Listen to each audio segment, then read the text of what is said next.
So you want to come to Thailand and avoid scams. While there's quite a few scams that you're going to want to watch out for, I want you to have the best time possible. So I'm going to give you the top 8 that you should watch out for, as well as how to combat them if you do come across them. Be sure to stay until the end because number 8 could completely ruin your entire trip. So the first scam you want to watch out for is the free ride scam. Now this can be done by anybody offering to give you a ride. It could be a taxi driver, a tuk-tuk, it could be a motorbike, anybody offering to give you a free ride. What they do is they say, oh, we'll do it for a tip. Now, in reality, it's not just for a tip. What they're gonna do once you're about halfway through the ride is they're gonna say, oh, I wanna take you to my friend's shop. And basically, if you say no to going to their friend's shop, which is where they will harass you to buy something more often than not, because they get a commission for doing it, that's the actual reason that they're gonna do it. They'll drop you off somewhere where you have no idea where you are. Now, to avoid this, you just simply don't take any free rides. But another thing you can do is just take a Grab or a Bolt. It's basically like the US version of Lyft and Uber. So I always suggest doing that. Stay away from any free rides. That's basically the best way that you can avoid it because nothing is free, as you probably already know. The second scam you want to watch out for is making sure you don't fall in love with a bar girl who's going to scam you. Now, are there bar girls that you can marry? Absolutely. Is it suggested? Probably not. Now, the reason for this is what happens is people that are foreigners usually come to the country. They're not used to the lifestyle. They're not used to these girls who are professionals at extracting money from you. You might spend a few days to a few weeks with a special girl. You fall in love with her. You end up becoming her boyfriend. But in reality, she has several other people just like you that are going to be sending money right after you leave, or even while you're still there. So if you're gonna find a girl, I would not suggest finding a bar girl. Find a girl that's maybe a waitress or a girl that has a regular job. That's not to say that she doesn't do stuff on the side at a massage parlor or works at a club late at night, but overall your odds of finding a girl that you can actually build a life with are much higher if you do not find them in the bar. So do be careful of the love scam where they'll make you fall in love, or you just fall in love on your own and then they're just milking you for all the money that you have. There are some great women in Thailand that do not just want you for your money. Of course, they want a better life, but overall, they are looking for a family and love as well. So try not to fall in love with a bar girl. The third scam to watch out for is the temple is closed. Now, this can really go for almost any venue, but it's primarily with temples. And what happens is you go to a temple, maybe you're a couple of blocks away, or maybe you're getting a taxi ride there. Now, whoever is telling you this, whether they're standing in the vicinity of the temple you're going to, or the driver that's going to end up bringing you there, what they'll say is, oh, the temple's closed today for whatever reason they come up with. But they say, I know another temple that's just as good or even better. And then they'll take you to that one because they get a commission on it. A few ways that you can find out is either emailing them, calling them, or just going to check it out. It's not that you don't want them to get a commission, but if you have a specific place you want to go in mind, you don't want to get scammed by going somewhere else just because they get a commission. So definitely double check through the ways that I just mentioned. The fourth scam to watch out for is the cheap or free show scam. Now, the way that that works is they'll say, oh, I can get you in half price, or I can get you in for free, or whatever the case may be, to a show or whatever the case may be. Now, what happens is once you get in there, there's usually a minimum for drinks. So you're going to probably have to buy 2 or 3 drinks. It is Thailand, so it's not too expensive. But another thing that they'll do is they'll have a girl come sit with you, which that's probably why you're there in the first place. Unless you're already a girl, then you're probably not there for that specifically. But overall, they'll try to have somebody come and sit with you. Then you got to buy them drinks, sometimes even lady drinks, which are much more expensive than the regular drinks. And then what happens is, even if you do get a girl, sometimes they'll bring a friend over. Now, if they bring a friend over, now you're paying for your drink, the girl's drink, and then her friend's drink. And if you're paying for lady drinks, it's much more expensive. So I highly suggest that you do not take anything that's cheap or free. If they're saying they're giving it to you half price, there's probably a reason. So just be aware of it. Even if you do take them up on that offer, just be aware that this may be the case going into it. The fifth scam to watch out for are lady boys.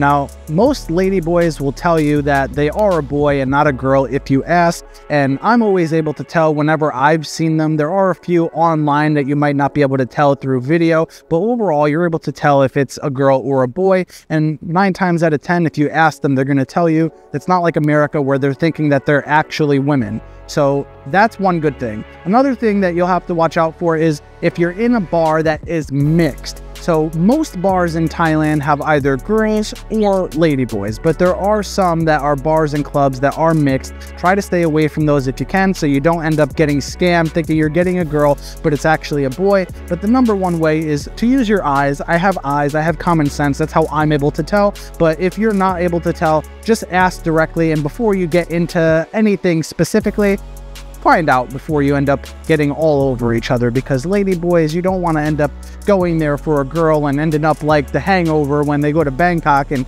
you know, I'm sure you can imagine. So overall, watch out for the ladyboys. The 6th scam to watch out for is where they'll take your stuff when you're in the shower.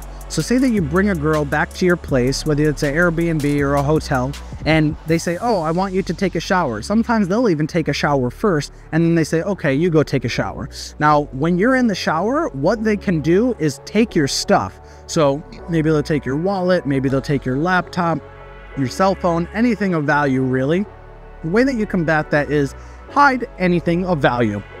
The other thing is you can have them shower with you, or you can end up showering before they get there. Obviously, if you go out, they might still want you to shower. And most of the time that I've heard this happening, it's usually with lady boys, not so much the women, but women definitely do it as well. But the times that I've heard about it most often were with lady boys, and it's primarily from the internet. Luckily, this has never happened to me. I use my common sense. But overall, you'll want to watch out and make sure your stuff is secured, whether it's a safe or you have it tucked in between the bed and the box spring. However you want to hide it, I highly suggest that you make sure your valuables are hidden. This way you don't go to take a shower or even just go to the bathroom number 2. Next thing you know, all your stuff is gone. So make sure you have your valuables hidden and you're careful about what you do in that kind of a situation. The 7th scam that you want to watch out for is the ATV or jet ski scam. Now this can happen with a rental car, it can happen with a moped or a scooter, as they say. It could happen with the ATV you rent, with a jet ski. Basically what they do is they give you a jet ski or whatever you end up renting. You don't end up taking video of what it looks like beforehand. You bring it back and then they say, oh look, you damaged it right here. Now if you don't have video proof, they're going to try to charge you. Maybe they'll start high and say 10,000 baht, 20,000 baht. And they're like, oh, I'm going to call the police. I'm going to call the police. And then what happens is they say, you say, oh, I don't have 20,000 baht. I'll give you 5,000. And you're like, okay, fine. And they'll basically just take whatever you have, okay? So you got to be careful because you don't want to get scammed. The best way to avoid it is whoever's giving it to you, make sure you have it on video, that you're going around it with your phone. You can just pull out your phone, videotape it, and have the person there, get them in the video if you can, and then just look at in detail all the little blemishes that are on the ATV or the scooter or the jet ski, whatever you have, because you don't want to end up paying for a brand new jet ski or even repairs or even a few thousand baht, which is like $100, right? You don't even want to pay $100 for something that you didn't actually do. So that's one of the big scams, and that's a scam that they do all over the place in different countries, but that's one you definitely want to watch out for. I'm sure if you've rented a car, you ended up taking video before you get the car. This way you know that you're not being charged for anything that wasn't your fault. It's the same premise when you go out there. I know you're just thinking, trying to have fun, but make sure you get a video and try to get the person in the video. Now, the 8th scam to watch out for is the weather. Don't scam yourself and go during hurricane season. Now, in reality, if you go during hurricane season, you might see floods in the street. It likely does not hurricane like it does in your area where you have some strong winds and rain and thunder. This place floods and it gets wild. Again, you are right by the ocean if you go to Pattaya or Phuket. And even still, I hear if you're more inland like Bangkok or even Chiang Mai, it does hurricane extremely hard in Thailand during their hurricane season. So definitely look at when hurricane season is and make sure that you do not go during then. I believe that hurricane season is about to end, I believe in maybe November. Right now it's October 2024. I believe that hurricane season ends in like November, and then busy season starts around December and then on until I believe it's maybe June. I don't have the dates exactly on my head right now, but I will leave them on the screen for a reference for you guys. Now, I hope you guys enjoyed this video. I'd really appreciate if you like, comment, and subscribe. I'm going to be giving you a lot more valuable advice from all over Asia, all over the Caribbean, Europe, and the rest of the world. Right now, we're doing our Asia series, but soon enough, we're going to finish the Caribbean, and then we'll be hitting Europe. So if you like content like this, do me a favor, comment down below. Let me know what you want to see next. Let me know what you thought of the video. And if there's any scams that I missed, be sure to comment them in the comments. I appreciate you guys watching, and I'll see you in the next one.